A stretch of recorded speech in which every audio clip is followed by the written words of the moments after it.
آج کل آپ دیکھ رہے ہیں نا، دین کی طرف بہت کم رجحان ہے، بہت کم رجحان ہے۔ قرآن شریف پڑھنا، تسبیح پڑھنا، توبہ کرنا، استغفار کرنا، آپسی محبت رکھنا، ایک مسلمان کی ایک مسلمان سے محبت، ہمدردی، غمخواری۔ اب جیسے رمضان المبارک کا مہینہ آ رہا ہے نا، بہت ہی برکت والا، بہت ہی رحمت والا مہینہ ہے۔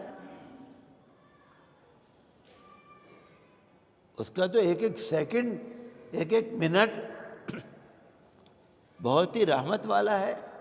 رمضان کا مہینہ جس میں انسان روزے رکھتا ہے، ہر بالغ انسان جو مومن ہے، مسلمان ہے، ہر بالغ انسان، چاہے مرد جوان ہو، چاہے عورت ہو، چاہے مرد ہو، جو بھی بالغ ہے، لڑکا ہے، لڑکی ہے، اس پر روزے رکھنا فرض ہے۔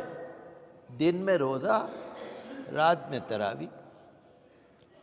اب لوگ یہ سمجھتے ہیں روزہ رکھنے سے کہیں ہم مر نہ جائیں، کہیں ہمارا جسم کمزور نہ ہو جائے، کوئی بات ایسی لوگوں کے اندر روزے سے دہشت آ جاتی ہے۔ میں غیروں کی بات نہیں کر رہا، اپنوں کی بات کر رہا ہوں، غیروں کو چھوڑیے۔ حالانکہ روزے سے آپ کا جسم اور آپ کی روح دونوں میں طاقت آ جاتی ہے۔ روزے سے ہمارا جسم بہت زیادہ طاقتور ہو جاتا ہے، دل سب سے زیادہ، ہمارا جو معدہ ہے، ہمارا جو لیور ہے، ہمارا جو دماغ ہے، انسان کا جسم جو ہے، ایک مہینے کے روزے رکھنے سے نئی توانائی آ جاتی ہے۔ 12-15 سال کے بچے، 10 سال کے بچے روزہ رکھ لیتے ہیں۔ تو اب آپ دیکھیں گے نا، تو زیادہ تر لوگ جو ہیں مسلمان، اللہ ماشاء اللہ، زیادہ تر لوگ جو ہیں کوئی سروس کی وجہ سے، کوئی کسی وجہ سے روزے چھوڑ دیتے ہیں لوگ، جو جوان ہیں، نوجوان ہیں۔ تو ہمیں اپنے آپ تو روزہ رکھنا ہی ہے، اپنے بچوں کو ترغیب دینی ہے۔ ماشاءاللہ آپ تو لوگ یہاں بیٹھے ہیں، آپ کے یہاں کا تو ماحول اچھا ہوگا، لیکن میں جنرل مسلمانوں کی بات کر رہا ہوں کہ قرآن شریف کی تلاوت، رات کو تراویح پڑھنا سنت مؤکدہ ہے پورے مہینے رمضان۔ تو اس کی طرف لگانا لوگوں کو، یہ بہت بڑی آج کی بہت بڑی کامیابی ہے۔ اور اگر ہم نہیں لگا پائیں گے تو اللہ تعالیٰ کی یہاں پھر ہماری پکڑ ہے۔ آپ اگر روزہ رکھ لیں گے اور آپ کے بچے روزہ نہیں رکھیں گے، پکڑ ہے، گناہ ہے کہ بھئی تم نے اپنے بچوں کو دین سکھایا ہی نہیں۔ تو رمضان المبارک کا پورا مہینہ جو آنے والا ہے، 1 ہفتے بعد انشاءاللہ شروع ہو جائے گا، تو رمضان کے مہینے میں ہمیں پورے دن، پوری رات عبادت میں گزارنی ہے، دعا میں گزارنی ہے، استغفار میں گزارنی ہے، پورا مہینہ۔ اور میں سرکار سے بھی اپیل کروں گا کہ رمضان کے مہینے میں مکمل انتظام کیا جائے، ہر جگہ، پورے بھارت میں، پورے ہندوستان میں۔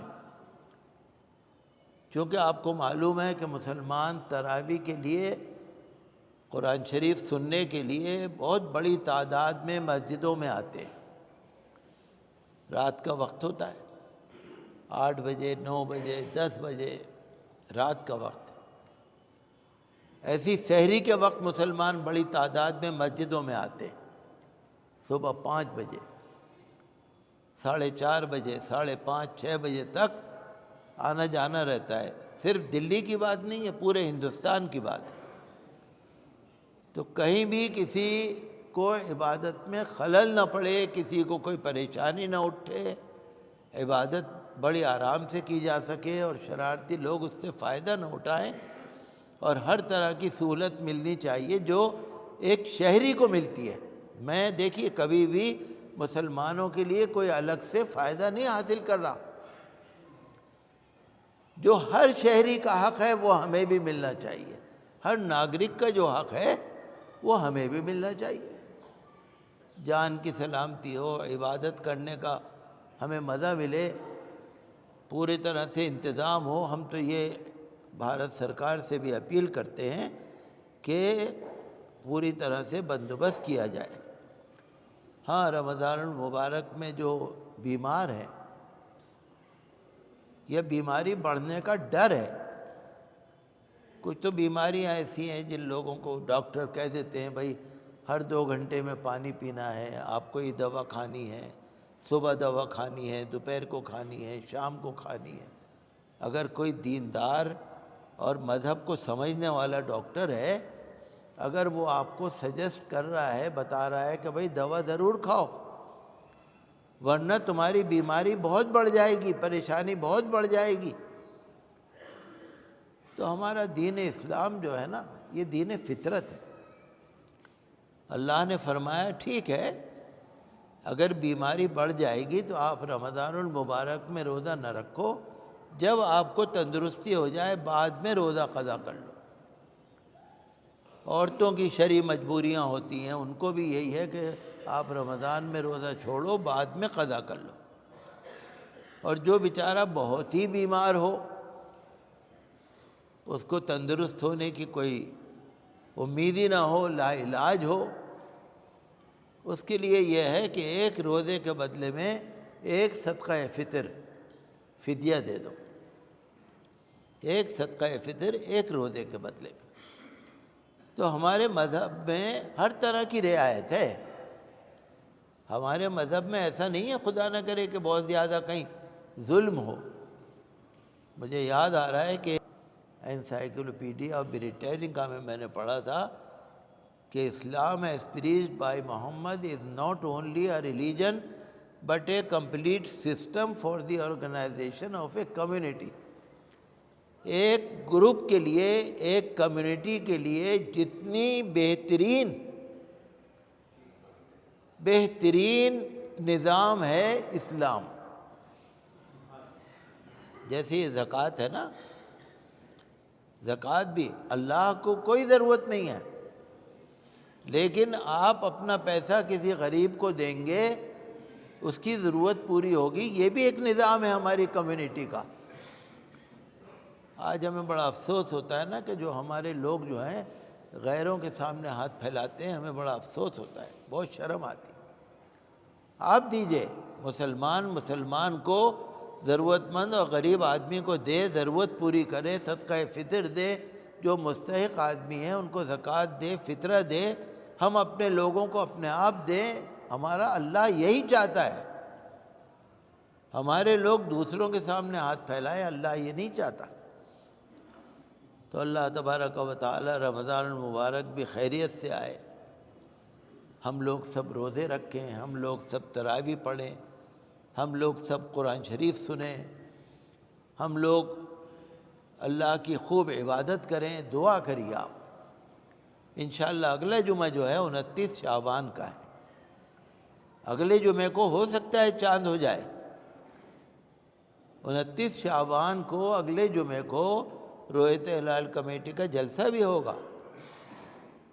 پہلے تقسیم ہندوستان سے پہلے دہلی میں رویت ہلال کمیٹی کا جلسہ صرف مسجد فتح پوری میں ہوتا تھا، جب ہمارے دادا حضرت مفتی اعظم رحمۃ اللہ علیہ تھے۔ اب تو خیر ہوتا ہے کئی جگہ پر۔ تو 29 شعبان کو رویت ہلال کمیٹی کا جلسہ بھی ہوگا، اور آپ ابھی سے تیاری کریں اور بچوں کو تیار کریں کہ روزہ رکھنا ہے اور ضرور رکھنا ہے۔ ہندوستان جو ہے نا ایک سیکولر ملک ہے۔ سیکولر کا مطلب ہوتا ہے سارے مذہبوں کا، کسی ایک مذہب کا نہیں، سارے مذہبوں کا۔ ہندوستان میں سارے مذہبوں کی عزت ہے، سارے مذہبوں کی مانیتا ہے۔ ہندوستان میں جمہوریت ہے، سیکولرزم ہے۔ ہندوستان ایک سیکولر ملک ہے، اور یہی ہندوستان کی پہچان ہے، یہی ہندوستان کی شان ہے۔ دیش میں اور ودیش میں اسی وجہ سے ہندوستان کی عزت ہے۔ یہ 140 کروڑ عوام کا دیش ہے، ہندو، مسلم، سکھ، عیسائی، جین، بودھ، پارسی، دلت، S C, S T, O B C, آدیواسی، جتنے ٹرائبس ہیں، جتنے گروپ ہیں، سب کا دیش ہے یہ۔ انیکتا میں ایکتا، بھارت کا ایک خوبصورت آئین ہے، قانون ہے،